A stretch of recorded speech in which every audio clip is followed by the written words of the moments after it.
Assalamualaikum warahmatullahi wabarakatuh. Perkenalkan, nama saya Narendra Fajar Pamungkas dengan NIM 23015570002 dari jurusan Sistem Informasi Fakultas Teknologi Informasi dan Industri dengan dosen pembimbing saya Bapak Dwi Budi Santoso, Eskom Memkom. Kali ini saya akan mempresentasikan skripsi saya dengan judul Deteksi Transaksi Fraud menggunakan Isolation Forest berbasis Artificial Intelligence.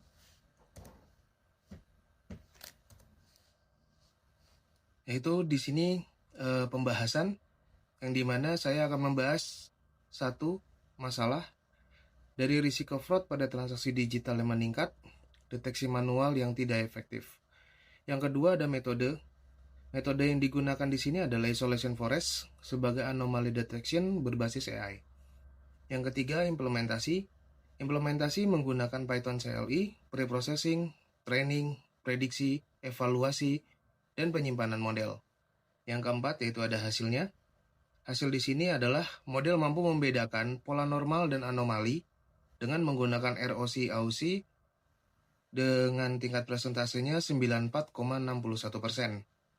Target dari presentasi ini adalah yaitu tidak hanya membuat model, tetapi juga menguji efektivitasnya pada data fraud yang sangat tidak seimbang.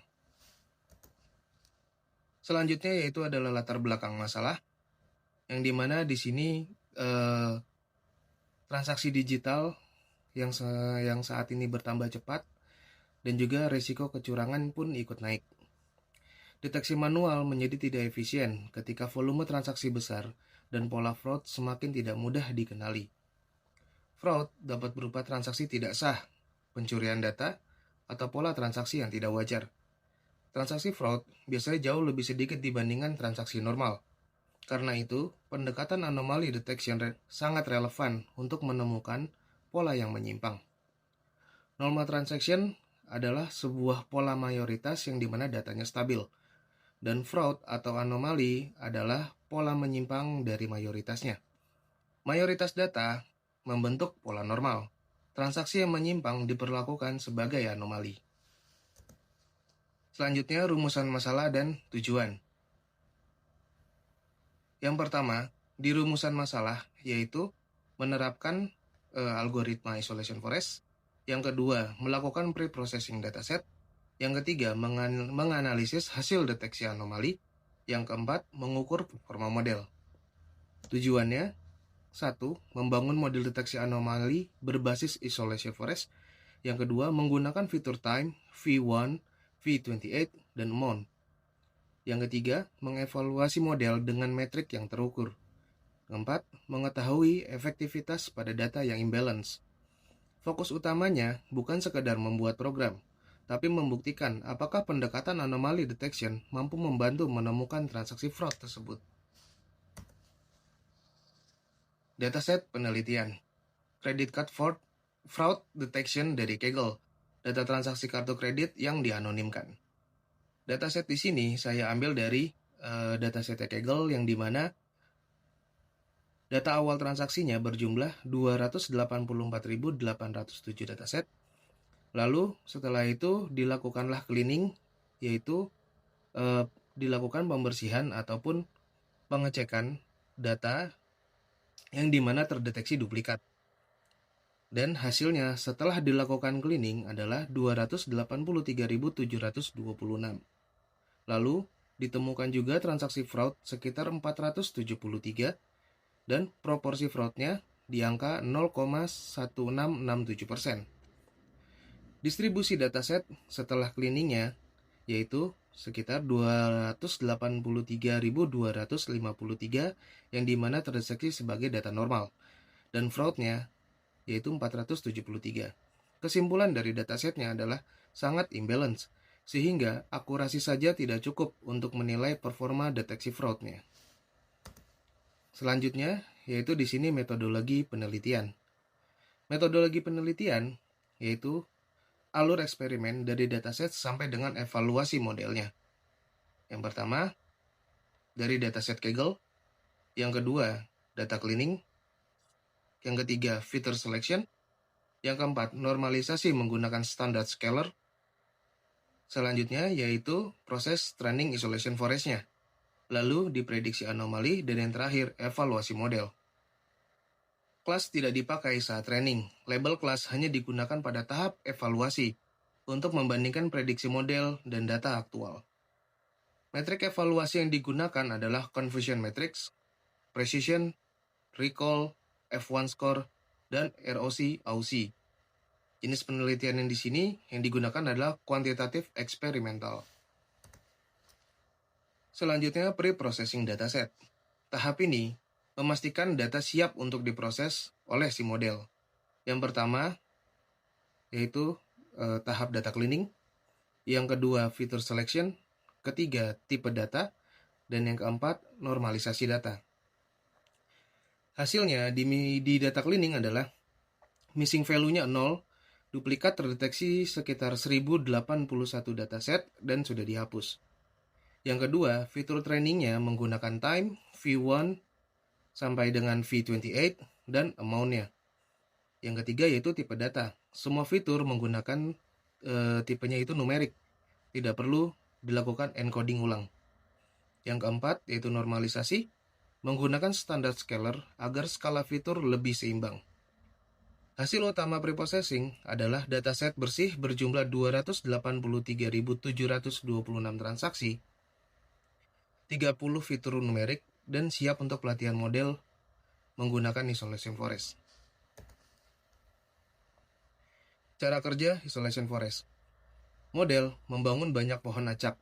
Data yang karakteristik menyimpang akan terpisah lebih cepat, sehingga mendapatkan skor anomali yang menjadi lebih tinggi. Dan data anomali di sini cenderung lebih cepat terisolasi dibandingkan dengan data normalnya. Untuk konfigurasi penelitian ini, saya menggunakan N estimators, yaitu sekitar 200, contamination-nya sekitar 0,001667, random state-nya 42, dan N jobs-nya min 1. Di sini, data transaksi, setelah di data transaksi itu diproses, melakukan random split tree, dan lalu terakhir adalah path pendek sama dengan anomali. Semakin sedikit proses pemisahan yang dibutuhkan, semakin tinggi kemungkinan data dianggap anomali. Alasan pemilihannya adalah tidak membutuhkan label saat training, efisiensi untuk data besar, dan sesuai untuk kasus data fraud yang sangat sedikit. Selanjutnya di implementasi sistem. Program dibuat berbasis command line interface menggunakan Python.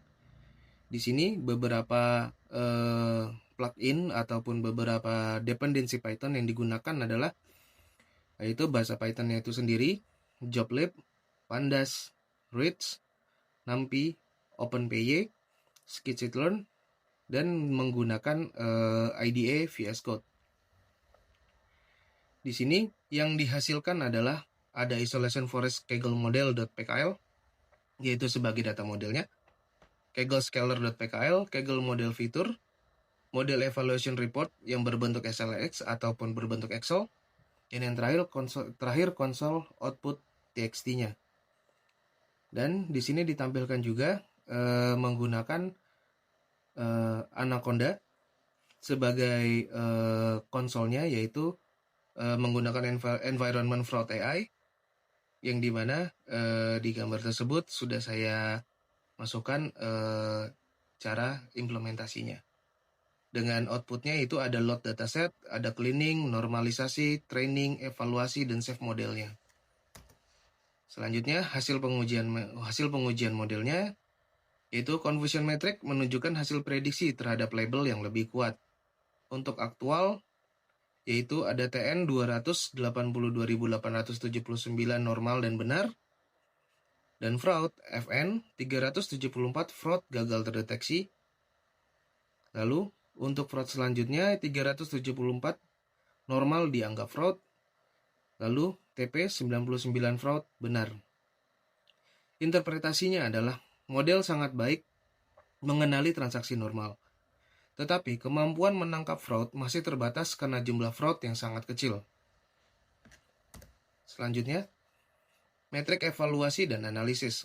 Akurasi tinggi tidak cukup karena dataset sangat tidak seimbang.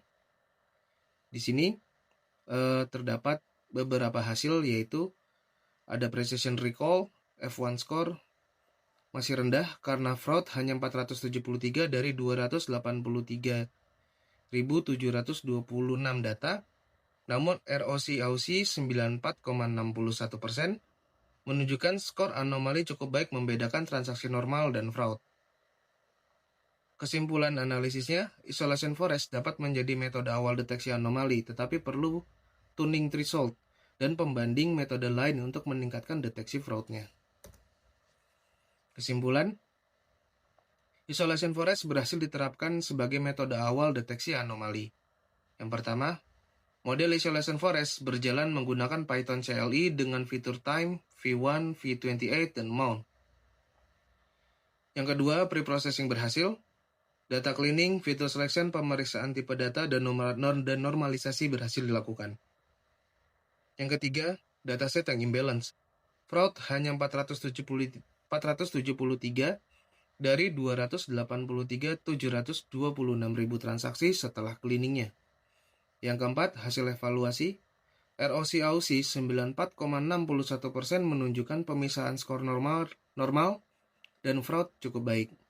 Metode ini potensial, tapi performa deteksi fraud langsung masih perlu ditingkatkan.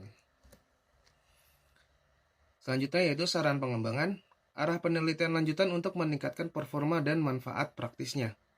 Yaitu yang pertama ada threshold tuning, menyesuaikan threshold berdasarkan anomali skornya. Yaitu yang kedua ada trend test split, evaluasi generalisasi model pada data baru. Yang ketiga ada metode pembanding, bandingkan dengan one class SVM, LOF, atau auto encode. Dan yang terakhir ada dashboard atau API. Integrasikan ke web atau API agar hasilnya lebih praktis. Pengembangan untuk paling realistisnya untuk saat ini adalah mengubah threshold dan tampilkan hasil fraud risk score dalam dashboard agar mudah dianalisis. Sekian adalah presentasi dari skripsi saya. Terima kasih. Selamat malam.